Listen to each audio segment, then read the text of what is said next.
Hello everyone, बात करने वाले रहेंगे अपने इस लेक्चर के अंदर डिफरेंट डेफिनेशंस का, जो कि बहुत इंपॉर्टेंट है। डेफिनेशन नंबर 1 में आपको एक साथ लेने जा रहा हूं, दैट इज योर कैरेक्टरिस्टिक्स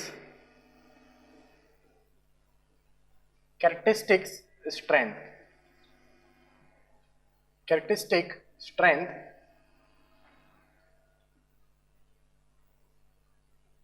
इसके बारे में हम बात करते हैं।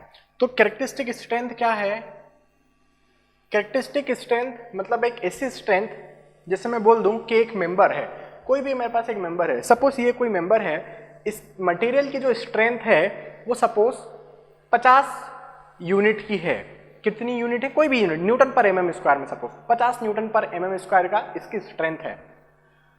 यदि मैं इसको कैरेक्टरिस्टिक स्ट्रेंथ कह रहा हूं कि ये जो 50 न्यूटन पर एमएम स्क्वायर है ये इसकी कैरेक्टरिस्टिक स्ट्रेंथ है, इसका मतलब ये हो गया है कि 95% प्रोबेबिलिटी है सक्सेस की, कि 95% चांसेस है कि ये कभी भी आपको 50 न्यूटन पर एमएम स्क्वायर से कम स्ट्रेंथ नहीं देगा। केवल 5% चांसेस है कि कभी ये आपको 50 न्यूटन पर एमएम स्क्वायर से कम की स्ट्रेंथ दे दे। तो यदि आप ये एंश्योर कर दें कि आपके मटेरियल में 95% चांसेस है सक्सेस के, 5% चांसेस है फेल के, तब मैं कह सकता हूं कि हाँ वो पर्टिकुलर स्ट्रेंथ जो है कैरेक्टरिस्टिक स्ट्रेंथ कहलाएगा। हालांकि इस कैरेक्टरिस्टिक स्ट्रेंथ को चैप्टर नंबर 2 जब मैं पढ़ाऊंगा तब पूरा डिटेल में पढ़ाऊंगा कंक्रीट के लिए, लेकिन यहां पर मुझे चूंकि अब आरसी से स्टार्ट करना है तो क्या क्या मैं बेसिक टर्म्स यूज करने वाला हूं आने वाले लेक्चर्स में, उन सभी को पहले मुझे यहां पे पढ़ाना होगा। तो यहां पर पहले हम क्या देख रहे हैं? कैरेक्टरिस्टिक स्ट्रेंथ मैं लिख रहा हूं, इट इज द स्ट्रेंथ, मेरे साथ आप लोग भी लिखते जाइए, नोट्स बनाते रहिए। It is the strength for which not more than 5% results are expected to fall। ठीक है, not more than 5% results are expected to fall, उसको हम कहेंगे कैरेक्टरिस्टिक स्ट्रेंथ। या तो ये स्टील की हो सकती है या फिर कंक्रीट की भी हो सकती है। तो यहां पर मैं दो टाइप की कैरेक्टरिस्टिक स्ट्रेंथ यूज करने वाला रहूंगा। एक रहूंगा आपका एफसी के मतलब इसको हम कहेंगे आपका कैरेक्टरिस्टिक कंप्रेसिव स्ट्रेंथ, जिसको मैं डिटेल में पढ़ाने वाला हूं चैप्टर नंबर 2 में। लास्ट टॉपिक रहेगा मेरा ये चैप्टर नंबर 2 का, characteristic compressive strength of concrete, मतलब ये कंक्रीट की कैरेक्टरिस्टिक स्ट्रेंथ हो गई। और मैं एक टर्म यूज करने वाला रहूंगा एफवाई, जो कि रहेगा आपका कैरेक्टरिस्टिक कहूं या फिर मैं इसको यील्ड स्ट्रेंथ कहूं, यील्ड स्ट्रेंथ ऑफ स्टील, है ना, जिसको हम एफवाई से शो करेंगे। तो जैसे एफसी के है characteristic compressive strength of concrete को शो कर रहा है, एफवाई कैरेक्टरिस्टिक या फिर यील्ड स्ट्रेंथ ऑफ स्टील को शो कर रहा है, क्योंकि कंक्रीट और स्टील ही तो मेरे लिए दो मटेरियल है आरसीसी के अंदर। यदि मैं बात कर रहा हूं एफसी के और मैं इस डेफिनेशन को यदि मैं आपको समझाना चाहूं तो कैसे समझाऊंगा कि जो 5% results are not expected to fall, इसको थोड़ा सा सही करेंगे, नॉट लिखना मैं भूल गया हूं, are not expected to fall. ठीक है, मतलब इसका मतलब क्या हो चुका है? इसका मतलब ये हो चुका है एफसीके का कि यदि मैं बोल रहा हूं कि मैंने M20 ग्रेड का कंक्रीट बनाया, आप समझते हैं M मतलब मिक्स, 20 मतलब उसकी कंप्रेसिव स्ट्रेंथ। यदि मैं बोलता हूं कि मैंने M20 ग्रेड ऑफ कंक्रीट के कितने क्यूब्स बनाए, M20 ग्रेड ऑफ कंक्रीट के मैंने सपोज 100 क्यूब्स बनाए। क्यूब समझते हैं आप, 15 centimetre bye 15 centimetre bye 15 centimetre का हमने क्या बनाया? क्यूब बनाया। और इस क्यूब को हमने कंप्रेशन टेस्टिंग मशीन में टेस्ट किया, तो मुझे पता चला 95 क्यूब से ज्यादा क्यूब्स आपका 20 न्यूटन पर एमएम स्क्वायर से ज्यादा कंप्रेसिव स्ट्रेंथ दे रहे हैं, लेकिन सिर्फ 5 क्यूब्स या 5 से कम क्यूब्स 20 न्यूटन पर एमएम स्क्वायर से कम की स्ट्रेंथ दे रहे हैं। तो इसी कंडीशन में हम इस 20 न्यूटन पर एमएम स्क्वायर को कैरेक्टरिस्टिक कंप्रेसिव स्ट्रेंथ कह देंगे, और फिर इसको मैं एफसीके से डिनोट कर दूंगा कि एफसीके है आपका 20 न्यूटन पर MM square. Are you getting my point? मैं एफसीके को इस 20 M20 को कैरेक्टरिस्टिक कंप्रेसिव स्ट्रेंथ तभी कहूंगा जब मेरे 95% क्यूब्स 20 न्यूटन पर mm स्क्वायर से ज्यादा कंप्रेसिव स्ट्रेंथ दे और केवल 5 क्यूब्स या 5 से कम नंबर ऑफ क्यूब्स क्या दे 20 न्यूटन पर mm स्क्वायर से कम की स्ट्रेंथ दे, तब मैं इसको कहूंगा कैरेक्टरिस्टिक कंप्रेसिव स्ट्रेंथ। एक क्यूब भी ऊपर नीचे हुआ, सपोज मैं कहूं कि मेरे पास 90 क्यूब्स जो है वो 20 न्यूटन पर mm स्क्वायर से ज्यादा कंप्रेसिव स्ट्रेंथ दे रहे हैं, लेकिन सिर्फ 10 क्यूब्स 20 न्यूटन पर mm स्क्वायर से कम की स्ट्रेंथ दे रहे हैं, तब मैं उस M20 को कैरेक्टरिस्टिक कंप्रेसिव स्ट्रेंथ नहीं कहूंगा। क्लियर है? इसलिए मैंने लिखा है not more than 5% results are, अच्छा नॉट मैंने यहां पर ऑलरेडी लिख दिया था, शिट, तो यहां पर नॉट हटा देते हैं, ठीक है। It is the strength for which not more than 5% results are expected to fall. तो यहां पर नॉट दो बार लिख दिया था, इसलिए एक नॉट हटा दिया मैंने। आर एक्सपेक्टेड टू फॉल, ये डेफिनेशन हो जाएगी कैरेक्टरिस्टिक कंप्रेसिव स्ट्रेंथ का। क्लियर है यहां तक? क्या होता है कैरेक्टरिस्टिक कंप्रेसिव स्ट्रेंथ का मीनिंग क्लियर है? इसको डिटेल में हम आने वाले टाइम में डिस्कस करने वाले रहेंगे कंक्रीट के लिए, और स्टील की भी हम बात करेंगे कैसे ये FI निकाला जाता है, कितने टाइप के स्टील्स होते हैं, सबके बारे में। अभी फिलहाल में इतनी डेफिनेशन आपको पता रखना है, उसको हम कहेंगे कैरेक्टरिस्टिक स्ट्रेंथ। सेकंड में यार डेफिनेशन आप लोग के साथ डिस्कस करना चाहता हूं, that is your design strength. अब ये क्या नया चीज है sir?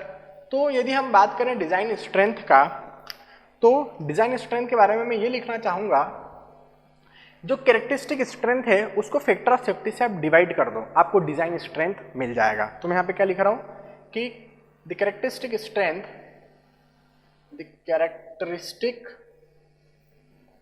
Strength is divided by factor of safety. FOS लिखा हूं, अभी मैं पहले एक बार फुल फॉर्म लिख देता हूं, बाय फैक्टर ऑफ सेफ्टी। अब जहां इसको ब्रैकेट में मैं क्या लिखूंगा? FOS। जहां जहां मैं अब FOS लिख रहा हूं उसका मतलब क्या है? यह है फैक्टर ऑफ सेफ्टी, ठीक है। तो divided by factor of safety to get design strength, ठीक है। तो यहां पे अब हमें क्या करना है? डिजाइन स्ट्रेंथ का लिख रहे हैं कि design strength is equal to आपकी क्या हो जाएगी? Characteristic strength divided by factor of safety. तो ये एक आपका फॉर्मूला हो चुका है डिजाइन स्ट्रेंथ निकालने का। क्या आपको कैरेक्टरिस्टिक स्ट्रेंथ पता है अपने मटेरियल की, चाहे फिर वो स्टील हो या कंक्रीट हो, उसको फैक्टर ऑफ सेफ्टी से डिवाइड कर दीजिए।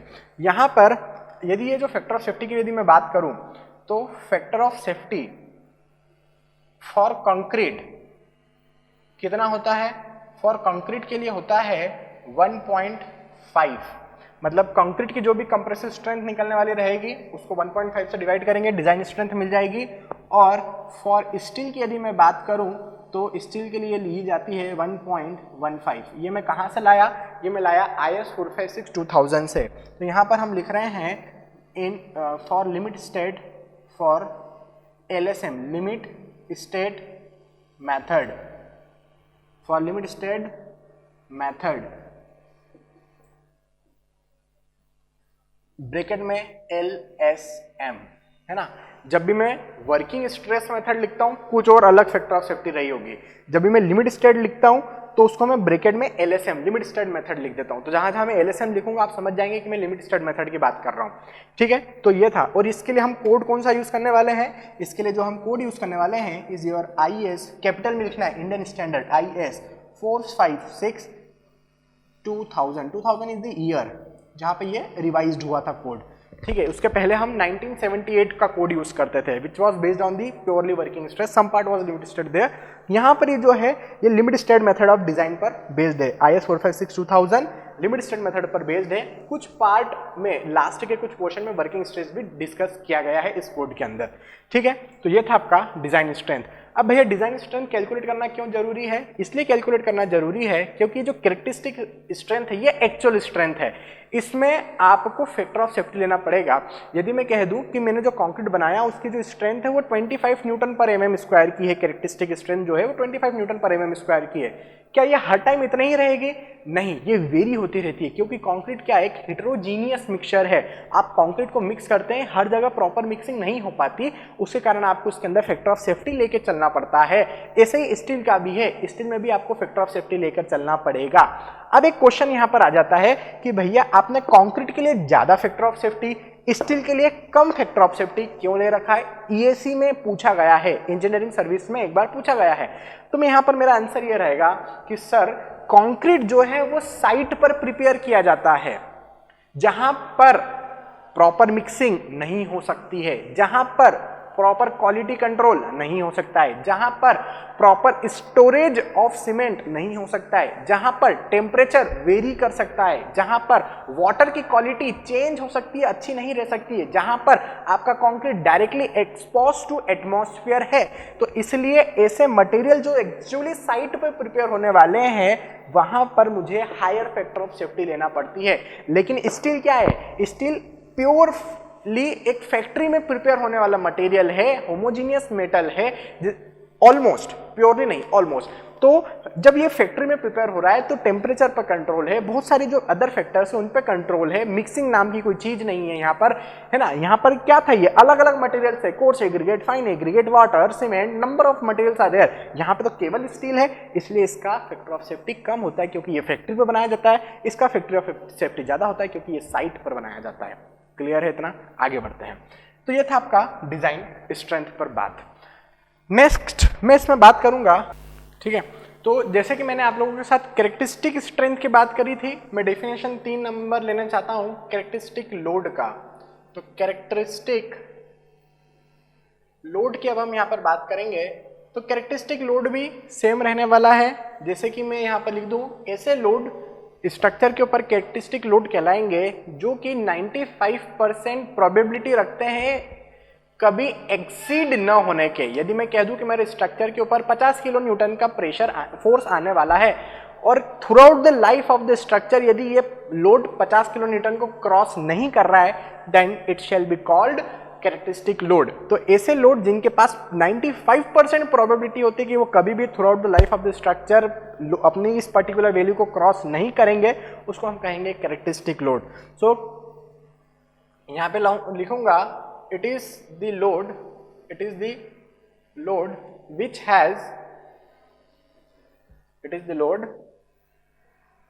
has 95% probability of not exceeding throughout the life of the structure, throughout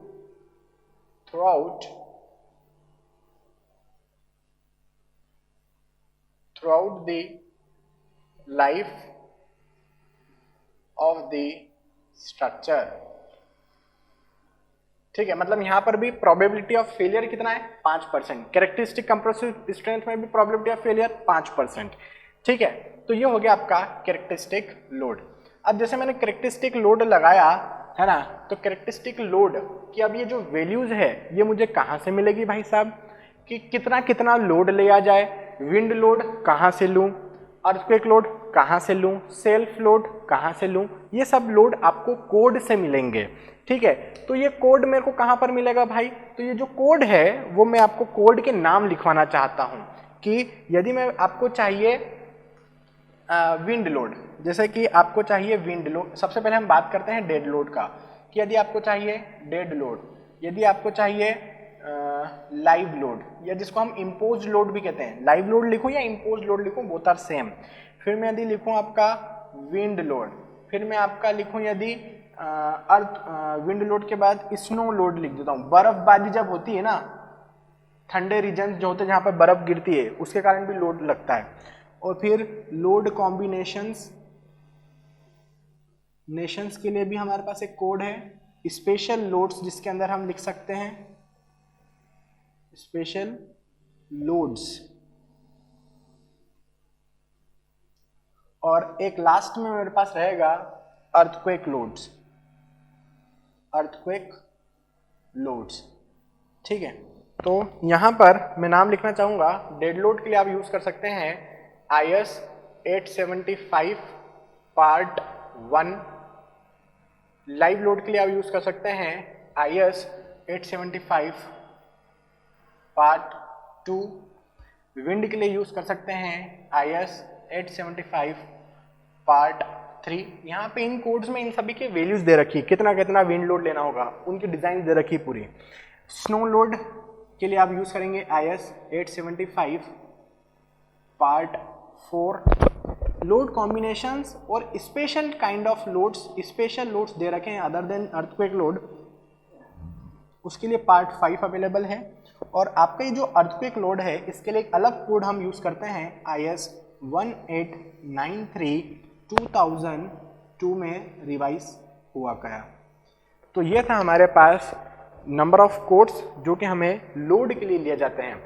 design of structure के लिए IS 456 2000 हम यूज करने वाले रहेंगे, जो कि मैंने यहाँ पर लिख रखा है, ठीक है। लेकिन जो अलग अलग लोड्स की वैल्यू है वो आपको इन कोड से मिल जाएगी, ठीक है। चलिए, तो ये था आपका कैरेक्टरिस्टिक लोड के बारे में डिस्कशन। अब मैं आपका यहाँ पर लिखने वाला हूँ, जैसे कि मैंने कैरेक्टरिस्टिक स्ट्रेंथ ली थी, फिर उसको डिजाइन स्ट्रेंथ में कन्वर्ट किया था, वैसे कैरेक्टरिस्टिक लोड लूंगा और यहाँ पर उसको किस में कन्वर्ट करूंगा, डिजाइन लोड में। तो नेक्स्ट डेफिनेशन में ले रहा हूँ यहाँ पर, कौन सी डेफिनेशन, डिजाइन लोड की। डिजाइन लोड, डिजाइन लोड में हम क्या करने वाले हैं, डिजाइन लोड में हम, जैसे कि आप देखिए कैरेक्टरिस्टिक स्ट्रेंथ में मैंने क्या कर रखा था, फैक्टर ऑफ सेफ्टी से डिवाइड किया था और डिजाइन स्ट्रेंथ निकाली थी।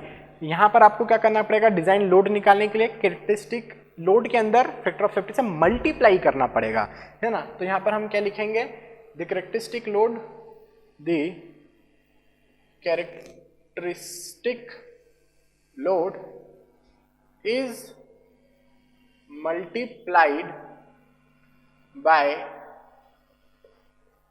factor of safety to get, और to obtain भी लिख सकते हैं, डिजाइन लोड,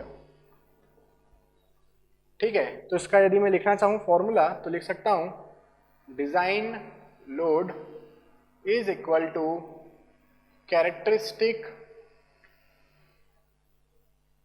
ये जो कैरेक्टरिस्टिक लोड है ना, ये एक्चुअली आपका सर्विस लोड है, वर्किंग लोड है, इनटू फैक्टर ऑफ सेफ्टी। तो यहाँ पर अब बात करते हैं फैक्टर ऑफ सेफ्टी का, कि यहाँ पर फैक्टर ऑफ सेफ्टी कितनी लिया जाए। तो यदि आप लिमिट स्टेट में काम कर रहे हैं तो उसके लिए जो फैक्टर ऑफ सेफ्टी है, factor of safety for loads will be taken as 1.5, ठीक है। तो आपको फैक्टर ऑफ सेफ्टी क्या लेना है, 1.5 लेना है। किसके अंदर, वो लेना है आपको LSM डिजाइन के अंदर, limit state method of collapse design के अंदर आपको फैक्टर ऑफ सेफ्टी 1.5 लेना होगा। इसलिए आप लोगों ने देखा होगा जब मैंने लोड कॉम्बिनेशन पढ़ाया था तो 1.5 dead load plus 1.5 impose load, 1.5 types ले लिया था कैरेक्टरिस्टिक लोड का डिजाइन, है ना। तो वो हो जाएगा आपका डिजाइन लोड।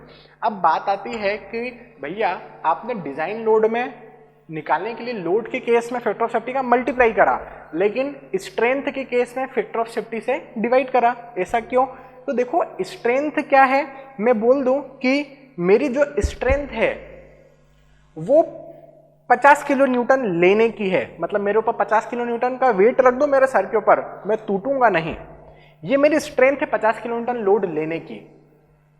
किसी कारण से मेरी स्ट्रेंथ 50 किलो न्यूटन से कम हो गई, मैं 45 किलो न्यूटन ही ले पा रहा हूं। मतलब ये कब होगा, जब मेरी तबीयत खराब हो गई, मेरा एज जो है वो बढ़ गया है, मैं बूढ़ा हो चुका हूं।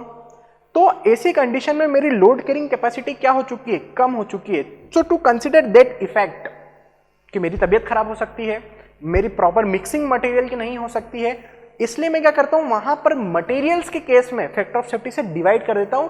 मैं मान लेता हूं कि मैं 50 किलो न्यूटन का लोड नहीं ले सकता, मैं सपोज 40 का ही ले पाऊंगा, तो मैंने फैक्टर ऑफ सेफ्टी पहले ही बता दिया कि मेरी कैपेसिटी 50 की नहीं 40 की ही है। तो यहां पर फैक्टर ऑफ सेफ्टी से आपको डिवाइड करना है। अब डिजाइन लोड की या कैरेक्टरिस्टिक लोड की बात करूं तो यहां पर फैक्टर ऑफ सेफ्टी से मैं क्या कर रहा हूं, मल्टीप्लाई कर रहा हूं। क्यों, क्योंकि मैं बता रहा हूं कि जो मेरे ऊपर लोड आने वाला है वो 100 किलो न्यूटन का आने वाला है।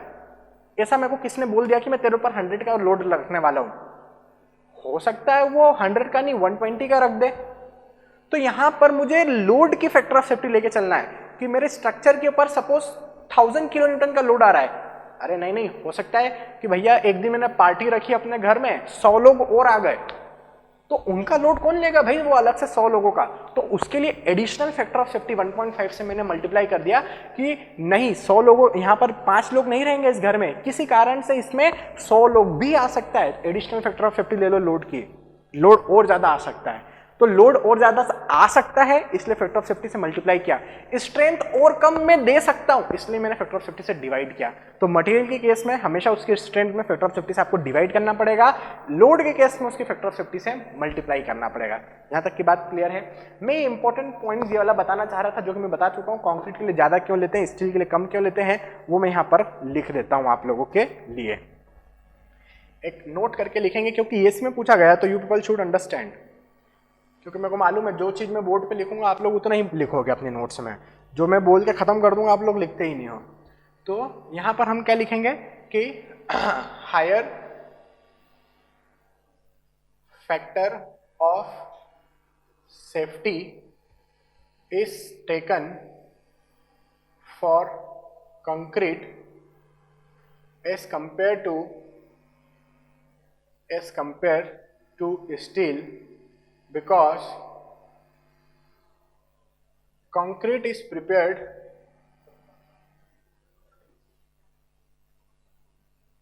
at the site where no quality control can happen। No quality control से मेरा क्या ऑकर हो सकता है, या लेस क्वालिटी कंट्रोल से मेरा क्या ऑकर मतलब है, प्रॉपर मिक्सिंग नहीं हो सकती है, प्रॉपर स्टोरेज ऑफ सीमेंट नहीं हो सकता है, गुड क्वालिटी ऑफ वाटर नहीं हो सकता है, मिक्सिंग का गुड वो नहीं है, टेम्परेचर वेरी हो सकता है थोड़ी थोड़ी देर में, है ना। बहुत सारी चीज़ें जो होती है साइट पर डायरेक्टली एक्सपोज टू एटमॉस्फेयर होता है आपका कॉन्क्रीट। तो इसी कंडीशन में आपको higher factor of safety that is 1.5 लेना चाहिए। स्टील फैक्ट्री में प्रिपेयर किया जाता है इसलिए 1.15 इससे कम ले लिया जाता है, कॉन्क्रीट की तुलना में स्टील में कम होता है। तो ये था मैंने 4 डेफिनेशन इस लेक्चर में डिस्कस करा है, characteristic strength, design strength, characteristic load, design load. ठीक है, चलिए थैंक यू।